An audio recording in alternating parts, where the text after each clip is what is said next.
समाचार न्यूज। साथियों नमस्कार, मैं सूरज कुमार, आप देख रहे हैं जिला टॉप न्यूज। इस समय जनपद सुल्तानपुर के ब्लॉक धनपत पर मौके पर रोड पर खड़ा हूं, जो आज अपनी जनता पार्टी के राष्ट्रीय अध्यक्ष स्वामी प्रसाद मौर्य जी आ रहे हैं। हम उनकी पूरी खबर आपको दिखाएंगे।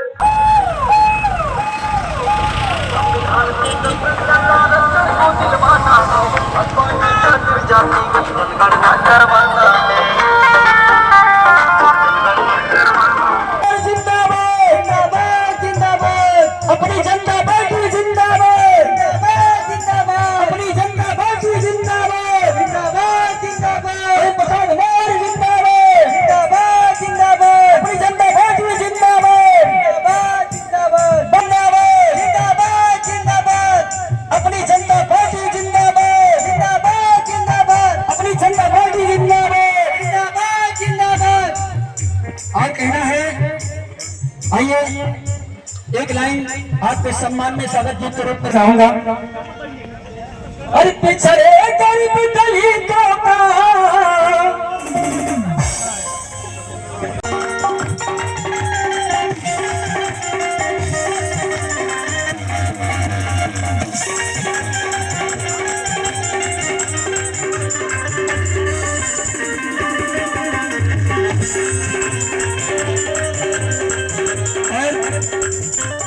कहना है, बहुत बहुत स्वागत बंधन और नमन करूंगा। आइए संचालक जी अपने संचालक जी।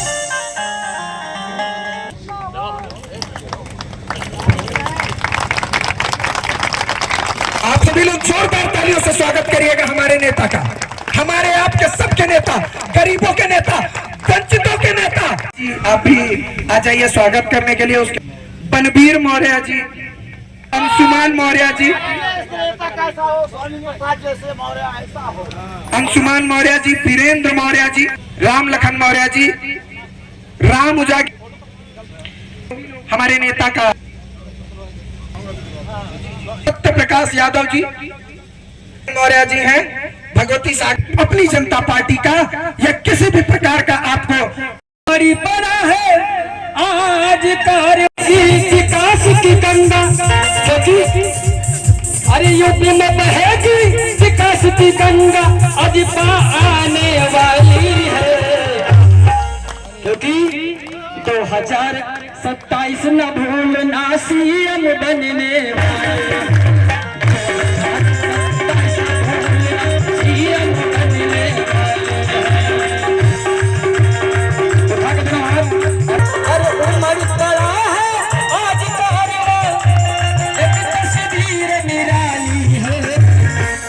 अपनी जनता पार्टी से तस्वीर बदलने वाली है, अपनी जनता पार्टी से तस्वीर बदलने वाली है। आसानी इन्होंने क्या कहा देखें। तस्वीर बदलने वाली है, आसानी के हाथ ही तस्वीर बदलने वाली है। उनकी वीडियो थैंक यू। विभिन्न प्रमुख स्थानों से होते हुए यात्रा आपके बीच में पहुंची। इस यात्रा का मकसद है प्रदेश और देश की जनता को सावधान करना, क्योंकि जिन लोगों ने कभी नारा दिया था सबका साथ, सबका विकास, सबका विश्वास, उन्होंने बारी बारी से सबके विश्वास को तार तार करने का काम किया।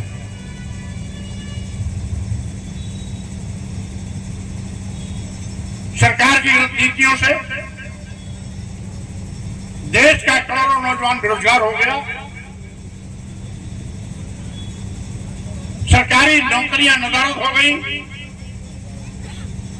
नौकरी के नाम पर आउटसोर्सिंग की भर्ती की जाती है, जिसमें graduate, post graduate, BTech, BBA, MBA जैसे पढ़े लिखे नौजवानों को 10,000, 12,000 में नौकरी करने के लिए मजबूर होना पड़ता है।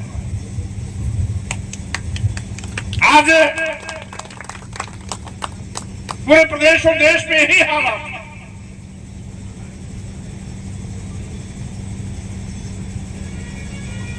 अब तो यहां तक लोग कहना शुरू कर दिए अपने बच्चों से, और बच्चे भी कहने लगे अपने माँ बाप से कि मम्मी या पापा जब पढ़ने के बाद नौकरी मिलनी ही नहीं है तो पढ़ाई क्यों कर रहे हैं? ये हालात हो गए,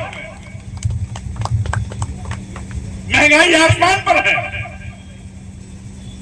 आम लोगों का जीवन दूभर हो गया। महंगाई है कि रुकने का नाम ही नहीं ले रही। हर जरूरत की चीजों का दाम रोजाना बेतहाशा से तेजी के साथ आगे बढ़ रहा है। देश में गरीबों की संख्या बेतहाशा बढ़ी है। तो सिखाते हैं कि हम देश के 80 करोड़ लोगों को 5 किलो 10 किलो चावल देते हैं। माननीय प्रधानमंत्री जी, आपको चिल्लो भर पानी में डूब के मर जाना चाहिए कि जिस देश में 80 करोड़ लोग 5 किलो 10 किलो चावल पर जिंदगी जीना के लिए मजबूर है, वो भारत विश्वगुरु कैसे बनेगा?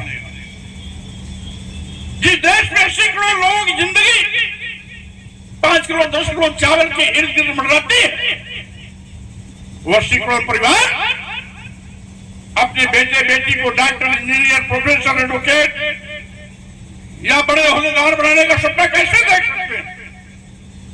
वो अपने बच्चों को विश्वविद्यालय भेजने का सपना कैसे देख सकते हैं? 5 किलो 10 किलो चावल पर 80 करोड़ लोग जिंदगी जिस देश में बिताते हो, वो देश आज कंगाली के दौर से गुजर रहा है। अगर देश के नौजवानों को नौकरी दिया जाए तो आपके 5 किलो 10 किलो चावल की जरूरत नहीं पड़ेगी। अगर नौकरी पाएगा तो 5 किलो 10 किलो चावल के बजाय अपने घर में 5 कुंतल 10 कुंतल चावल लाएगा, दाल लाएगा, 5 किलो 10 किलो चावल की लड़ाई नहीं लगाएगा। ये सरकार तो चाहती है कि देश के लोग गरीब, मजबूर, मजलूम, लाचार, बेबस जिंदगी जिए, जिससे कि हमारे 5 किलो 10 किलो चावल पर हमारा गुणगान करें और जब मौका आवे तो हमें वोट देके प्रधानमंत्री और मुख्यमंत्री बना। वो नहीं चाहते कि प्रदेश और देश के लोग अपने पैरों पर खड़े हों। वो नहीं चाहते कि आने वाला हमारा नौजवान अच्छा होदेदार बनकर सुख सुविधा की जिंदगी जिए।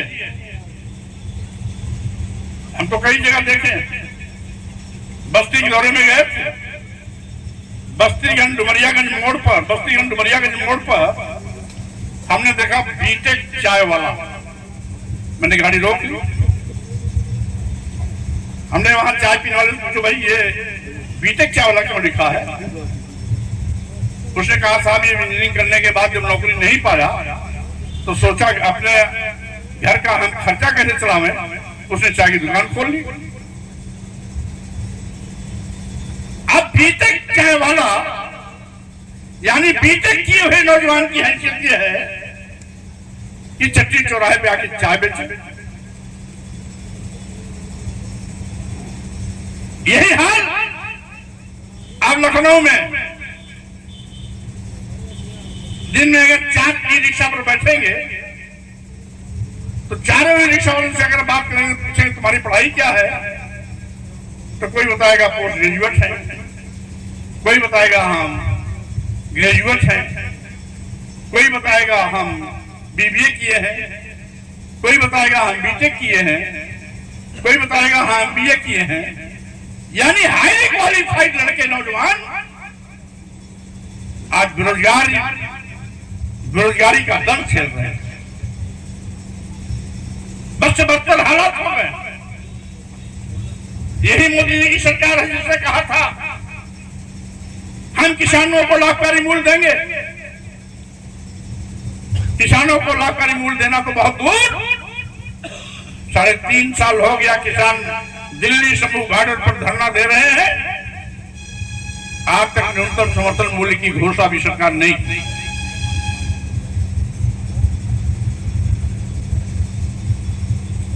ये हालात,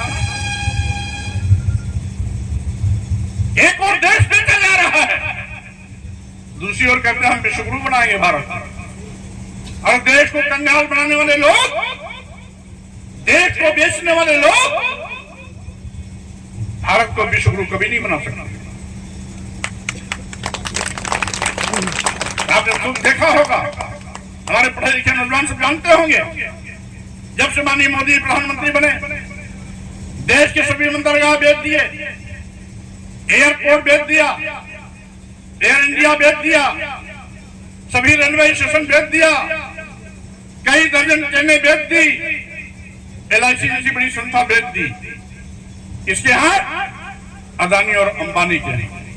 पूछना चाहता हूं, अदानी और अंबानी से मोदी का रिश्ता क्या है, जो प्रदेश की जनता के खून पसीने की गाढ़ी कमाई के टैक्स से बने हुए सरकारी विभागों को एक एक कर इन पूंजीपतियों को हवाले करते जा रहे हैं। जिन सरकारी विभागों में नौजवानों को सरकारी नौकरियां मिलने को मिलते हुआ करती हैं, उन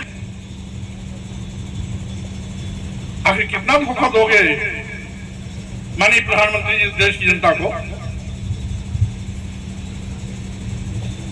आज बड़ी जी गरीबों के घर में बुलडोजर तो आपको बहुत जल्दी पहुंच जाता है, लेकिन पूर्वोत्तर प्रदेश में छुट्टा जानवर किसान की फसल को चल के चौपट कर दे रहे हैं। उन किसान के फसल को बचाने के लिए आपके पास कोई उपाय नहीं है, कोई तरीका नहीं है कि छुट्टा जानवरों पर अंकुश लगाओ। आज अभी 3-4 महीना पहले मुख्यमंत्री जी बड़े बहादुर बनते हैं, कहते हैं किसी को पाताल भेज देंगे, किसी को ऊपर भेज देंगे, लेकिन अगर उनकी कोई जवाबदारी का तलवार चलाए, फरसा चलाए, बल्लम चलाए, भाला चलाए, तलवार लहराए, बंदूक लहराए।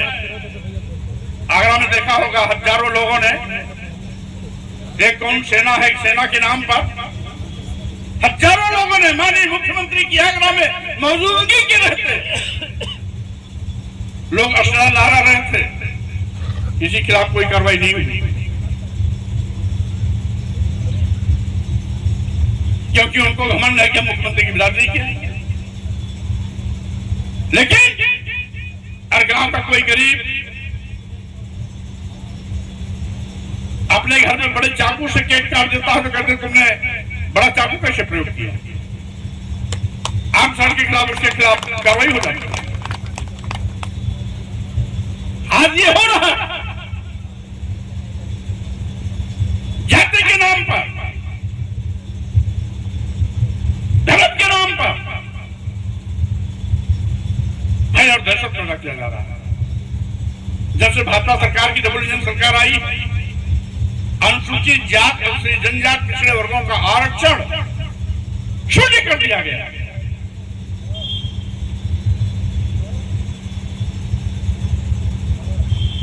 यही नहीं,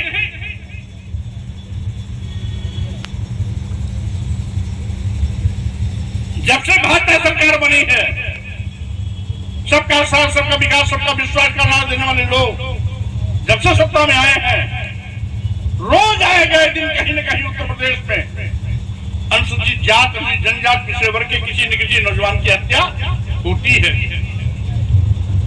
बहन बेटियां बलात्कार की शिकार बनाई जाती हैं, हत्या करके लाश फेंक दी जाती है, कार्रवाई नहीं होती है, क्योंकि वो बहन बेटी दलित समाज की होती है, आदिवासी समाज की होती है, या पिछड़े समाज की होती है। नौजवान की हत्या होती है, उसको इंसाफ नहीं मिलता, क्योंकि वो नौजवान का ताल्लुकात दलित आदिवासी पिछड़े समाज से होता है। ये हो रहा है नंगाना।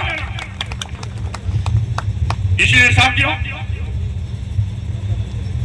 इस गूंगी बहरी अंधी सरकार को जगाने के लिए, कुंभकर्णी नींद सोने वाली सरकार को सावधान करने के लिए जहां एक और यात्रा काम कर रही है, वही दूसरी ओर प्रदेश की जनता के साथ जो धोखा हो रहा है, उस धोखे से जनता को सावधान करने के लिए भी ये यात्रा आपके बीच में जगह जगह पहुंचने का काम कर रही है।